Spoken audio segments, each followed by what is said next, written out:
ಅಷ್ಟೇ ಅಲ್ಲ, ಎಲ್ಲ ಸಮುದಾಯದಲ್ಲಿದ್ದಾರೆ. ಏನೋ ಬಿ ಜೆ ಪಿ ಅಷ್ಟೇ ರಾಮ್ ಇಲ್ಲ, ಕಾಂಗ್ರೆಸ್ನಲ್ಲಿದ್ದಾರೆ, ಬೇರೆ ಪಕ್ಷದಲ್ಲಿ ರಾಮ್ ಇದ್ದೇ ಇದ್ದಾರೆ. ರಾಮ್ಗೂ ಅದಕ್ಕೂ ಸಂಬಂಧ ಇಲ್ಲ.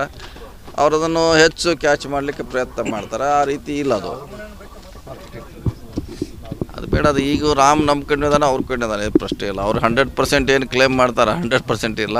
ಬೇರೆ ಪಕ್ಷದಲ್ಲಿ ಬೇರೆ ವೋಟ್ರಲ್ಲಿ ಇದ್ದಾರೆ, ಅವರು ಪೂಜೆ ಮಾಡ್ತಾರೆ, ಅವರು ಜೆಂಡಾಚಾರ ಅದು ಬಿ ಜೆ ಪಿ ಮನೆ ಹತ್ತು ಗುಡಿಸ್ಲಿಕ್ಕೆ ಆಗೋಲ್ಲ. ಎಲ್ಲ ಕಡೆ ಜೆಂಡಾಚಾರ ರಾಮ್ದು, ನಮ್ಮ ಪಾರ್ಟಿಯವ್ರು ಆಚಾರ ಅವರ ಹಿಂದುತ್ವ ಅಜೆಂಡಾ ಏನಾದರೂ ವರ್ಕೌಟ್ ಆಗ್ಬೋದಾ ನೋಡೋಣ. ಅದು ಎಲೆಕ್ಷನ್ ಆದಮೇಲೆ ಗೊತ್ತಾಗೋದು. ಈಗ ಅವರಂತೂ ಅದೇ ಅವ್ರ ಸ್ಟ್ರಾಟಜಿ.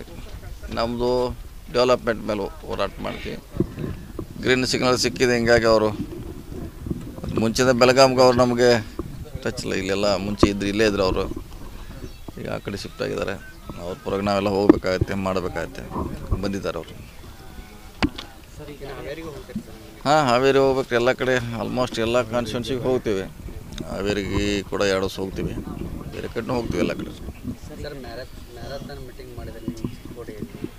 ಅದೇ ಹೇಳಿದ್ರಲ್ಲ, ಎಲ್ಲ ಅಭಿಪ್ರಾಯ ಸಂಗ್ರಹಣೆ ಮಾಡ್ಬೇಕಂತ ಮುಂಚೆ ಹೇಳಿದ್ವಿ. ಅದೇ ಸಂಗ್ರಹಣೆ ಮಾಡ್ಲಿಕ್ಕೆ ಓಡಾಡ್ತಾ ಇದ್ವಿ. ನಿನ್ನೆ 4 ಕಾನ್ಸ್ಟಿಟ್ಯೂನ್ಸಿ ಮುಗಿಸಿದ್ವಿ, ಇನ್ನೂ 4 ಬಾಕಿ ಇದೆ.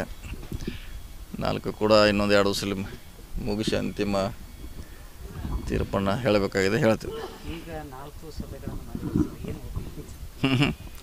ಎಲ್ಲರೂ ಹೇಳಿದ್ದಾರೆ, ನೀವು ಯಾರು ಕಾರ್ಯಕರ್ತರಿಗೆ ಕೊಡಿ ಅಥವಾ ನಿಮ್ಮ ಮನೇಲಿ ಯಾರ್ಯಾರು ಕೊಡಿ, ಅಷ್ಟೇ ಪ್ರಾಮಾಣಿಕವಾಗಿ ಮಾಡ್ತಾರೆ ಅಂತ ಅಭಿಪ್ರಾಯ ಹೇಳಿದ್ದಾರೆ. ಸೊ ಯಾರೇ ಕಾರ್ಯಕರ್ತರು ಆಗ್ಬೋದು ಅಥವಾ ನಮ್ಮಲ್ಲಿ ಆಗ್ಬೋದು. ಸೊ ಹೆಚ್ಚು ಕಮ್ಮಿ ಅವರವರ ಅಭಿಪ್ರಾಯನ ಹೇಳಿದ್ದಾರೆ ಶಾಸಕರು. ಕಾರ್ಯಕರ್ತರು ಕೂಡ ತಮ್ಮದೇ ಅಭಿಪ್ರಾಯನ ಹೇಳಿದ್ದಾರೆ. ಬೆಳಗಾವಿ ಸ್ಟಾರ್ಟ್ ಇದೆ, ನಾಡ್ದು ಸೌತ್ ಮೀಟಿಂಗ್ ಮಾಡ್ತಾ ಇದ್ದಾರೆ ಇಲ್ಲಿ ಕೂಡ. ರಮೇಶ್ ಕತ್ತಿ ಅವರು ಬರ್ತಾರೆ ಇಲ್ಲ, ನಮಗೇನು ಅಲ್ಲಿ ಅದೇ ನಿನ್ನೆ ಕೂಡ ಹೇಳಿಲ್ಲ. ನಮ್ಮ ಪಕ್ಷ ಸಿದ್ಧಾಂತ ಒಪ್ಕೊಂಡು ಬರ್ತಾರೆ, ಬರಲಿಕ್ಕೆ ಯಾರ್ದು ಏನೂ ತೊಂದರೆ ಇಲ್ಲ, ಅಡೆತಡೆ ಇಲ್ಲ. ಅದೇ ಟಿಕೆಟ್ ವಿಚಾರ ಬಂದಾಗ ಅದನ್ನು ಹೈಕಮಾಂಡ್ ತೀರ್ಮಾನ ಮಾಡ್ಬೇಕಂತ ನಾವು ಯಾರು ಮಾಡಲಿಕ್ಕಾಗೋಲ್ಲ. ಸೊ ನಿನ್ನೆ ಕೂಡ ಚಿಕ್ಕೋಡಿ 15 ಹೇಳಿದೆ, ಇವತ್ತು ಕೂಡ 15 ಹೇಳೋಕ್ಕೆ ಬಯಸ್ತೀನಿ. ಇಲ್ಲ, ಬಿ ಜೆ ಪಿದು ಯಾರದೇ ಆದರೂ ಕೂಡ ಅದಕ್ಕೂ ನಮಗೇನು ಸಂಬಂಧ ಇಲ್ಲ, ಲಿಂಕ್ ಇಲ್ಲ. ನಮ್ಮದೇ ಅಂತ ಇನ್ನೂ ಒಂದು ಸಭೆಗಳನ್ನು ಮಾಡಬೇಕಾಗಿದೆ, ಅಂತಿಮ ಅಭಿಪ್ರಾಯ ಪಡಿಬೇಕಾಗಿದೆ. ಅದಕ್ಕೆ ವಿಳಂಬ ಆಗಿದೆ. ಮಾಡೋದು ಅದೇ ಸ್ವಾಭಾವಿಕ. ಅವರ ಸ್ಲೋಗನ್ ಅವ್ರು ಮಾಡೇ ಮಾಡ್ತಾರೆ. ನಾವು ಸಂವಿಧಾನ ಉಳಿಸಿ ಕಾಂಗ್ರೆಸ್ ಗೆಲ್ಲಿಸಿ ಅಂತ ನಾವು ಹೇಳ್ತೀವಿ, ಅದೇನೋ ಸ್ವಾಭಾವಿಕ. ಅವ್ರು ಅದನ್ನು ಹೇಳ್ತಾರೆ, ನಾವು ಇದನ್ನು ಹೇಳ್ತೀವಿ.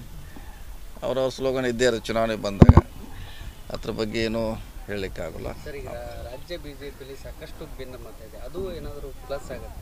ಯಾವುದ್ರೆ ರಾಜ್ಯ ಬಿಜೆಪಿಯಲ್ಲಿ ಕಾಂಗ್ರೆಸ್ ಭಿನ್ನಮತ ಇದು ಸಾಕಷ್ಟು ಕೂಡ ಎಲ್ಲ ವಿಧಾನಸಭೆ ಚುನಾವಣೆಯಲ್ಲಿ ಒಂದು ವಾತಾವರಣ ನಿರ್ಮಾಣ ಆಗಿತ್ತು ಅವ್ರ ಪಕ್ಷದಲ್ಲಿ. ಅದೇ ವಾತಾವರಣ ಮತ್ತೆ ನಿರ್ಮಾಣ ಆಗಿದೆ. ಯಾಕಂದರೆ ಅಲ್ಲಿ ಇನ್ನೂ ಸ್ಪರ್ಧೆ ಮಾಡಲಿಕ್ಕೆ ಕೆಲವರು ಭಾಳ ಆಸಕ್ತಿನೂ ಇತ್ತು, ಕೂಡ ಅವಕಾಶಗಳು ಕೂಡ ಇತ್ತು. ಆದರೆ ಅವರು ಏಕಾಕಿ ಕಿತ್ತಾಕಿದ್ದನ್ನು ಎಲ್ಲೋ ಒಂದು ಕಡೆ ಅವ್ರ ಕಾರ್ಯಕರ್ತರಿಗೆ ನೋವು ಆಗಿದೆ. ಅವರು ಕೂಡ ಒಂದು ಪಕ್ಷ ಗಣನೆಗೆ ತೆಗೆದುಕೊಂಡಿಲ್ಲ. ಕಾರ್ಯಕರ್ತ ಯಾವುದೇ ಪಕ್ಷದಲ್ಲಿ ಕಾರ್ಯಕರ್ತರು ಕೂಡ ಅಷ್ಟೇ ಪ್ರಮುಖ ಪಾತ್ರ ವಹಿಸ್ತಾರೆ. ಪಕ್ಷ ಕಾರ್ಯಕರ್ತರು 2 50-50 ಸಮಾನಾಂತರದಲ್ಲಿ ಕೆಲಸ ಮಾಡಿದ್ರು. ಅಸಮಾಧಾನಿತರು ಏನಾದರೂ ತಮ್ಮ ಕಾಂಗ್ರೆಸ್ ಸಂಪರ್ಕದಲ್ಲಿ ಏನಾದರೂ ತಮ್ಮ ಗಮನ ಇಲ್ಲ, ಆ ಥರ ಯಾರು ಬರ್ತಾ ಇಲ್ಲ. ಬಂದರು ಒಂದೇಳೆ ಸ್ವಾಗತ ಮಾಡೇ ಮಾಡ್ತೀವಿ, ಅದೇನು ಪ್ರಶ್ನೆ ಇಲ್ಲ. ಇಲ್ಲಿವರೆಗೆ ಅಂಥವ್ರು ಯಾರು ಬಂದಿಲ್ಲ ರೀ. ರಾಜ್ಯದಲ್ಲಿ ಎಷ್ಟು ಸ್ಥಾನ ಗೆಲ್ತದೆ ಸರ್ ನಿರೀಕ್ಷೆ ಇದೆ? ಇದೆ, ಅಂದಾಜು 15ರಿಂದ 20 ಟಾರ್ಗೆಟ್ ಇದ್ದೇ ಇದೆ ಹೇಳಿದ್ರು. ಕನಿಷ್ಠ ಅಂದರೆ 15 ಗೆಲ್ಲಬೇಕು, ಮ್ಯಾಕ್ಸಿಮಮ್ 20 ಗೆಲ್ಲಲಿಕ್ಕೆ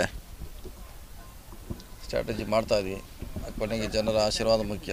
ಹಾಂ ರೀ, ಆದರೆ ಕಡಿಮೆ ಏನು ಮಾಡಲಿ, ಎಲ್ಲ ನಾವು ಗೆಲ್ಲಕ್ಕೆ ಆಗೋಲ್ಲ. ಎಲ್ಲರೂ ಹೇಳ್ಬೋದು 28 ಅಂತ ಹೇಳಿ ನಂಬಕ್ಕಲ್ಲ ಯಾರು. 28 ಗೆಲ್ಲಕ್ಕೆ ಆಗೋಲ್ಲ. 28 ಹಿಂದಕ್ಕೆ ಬಂದಾಗ ಬೆಳಗಾವದಾಗ ಎಲ್ಲರೂ ಹೇಳಿದ್ರು ಎಲ್ಲ. ಅದು ನಾವು ಕರ್ನಾಟಕದ ಮಾತ್ರ ಹೇಳ್ತಾ ಇದ್ದೀನಿ ನಾನು. ಕರ್ನಾಟಕದ ಸೀಮಿತವಾಗಿ ಹೇಳೋದ್ರೆ ಅಷ್ಟೇ. ಅದು 28 ಬರೋಲ್ಲ, ಅದು ಹೇಳಲಿಕ್ಕೂ ಆಗೋಲ್ಲ. ಸೊ ಎಂಥ ಸಂದರ್ಭದಲ್ಲಿದ್ದರೂ ಕೂಡ ಜನ ವಿರೋಧವಾಗಿ ಓಟ್ ಹಾಕ್ತಾರೆ, ಪರವಾಗಿ ಓಟ್ ಹಾಕ್ತಾರೆ. ನಮ್ಮ ಶಕ್ತಿ ಎಷ್ಟಿದೆ ಅಷ್ಟು ಹೇಳಿದ್ರೆ ಜನ ಕೂಡ ನಂಬ್ತಾರೆ. ಮೋದಿಯಲ್ಲಿ ಏನಾದರೂ ವರ್ಕೌಟ್ ಆಗುತ್ತಾ ಈ ಸರಿ? ನೋಡೋಣ ಯಾವ ರೀತಿ ಆಗ್ತೈತೆ ಅನ್ನೋ. ಅದಕ್ಕೆ ನಾವು ಕೌಂಟರ್ ಸ್ಟ್ರಾಟಜಿ ಮಾಡಬೇಕಾಗ್ತದೆ. ಅವ್ರ ಕಡೆ ಇಬ್ಬರು ಇದ್ದಾರೆ, ಮೋದಿ ಅವರಿದ್ದಾರೆ, ರಾಮ್ ಇದ್ದಾರೆ. ಇಬ್ಬರು ರಾಮ್ ಕೂಡ ಅವ್ರ ಕಡೆ ಇಬ್ಬರು ಇದ್ದಾರೆ. ಇನ್ನು ನಮ್ಮ ಕಡೆ ನೋಡೋಣ ಏನೇನು ನಾವು ಅಸ್ತ್ರ ಬಳಸಬೇಕು. ಎಲ್ಲ ತರಲಿಕ್ಕೆ ಅವ್ರು ಏನೇನು ಅವ್ರಿಗೆ ಅನುಕೂಲ ಆಯ್ತು ಎಲ್ಲ ತರಲಿಕ್ಕೆ ಪ್ರಯತ್ನ ಮಾಡ್ತಾರೆ ಅವ್ರು. ಅದಕ್ಕೆ ಕೌಂಟ್ರಾಗಿ ನಾವು ಮಾಡಬೇಕಾಗುತ್ತೆ. ಅದು ಸ್ಟ್ರಾಟಜಿ, ಪೊಲಿಟಿಕಲ್ ಸ್ಟ್ರಾಟಜಿ. ಓಕೆ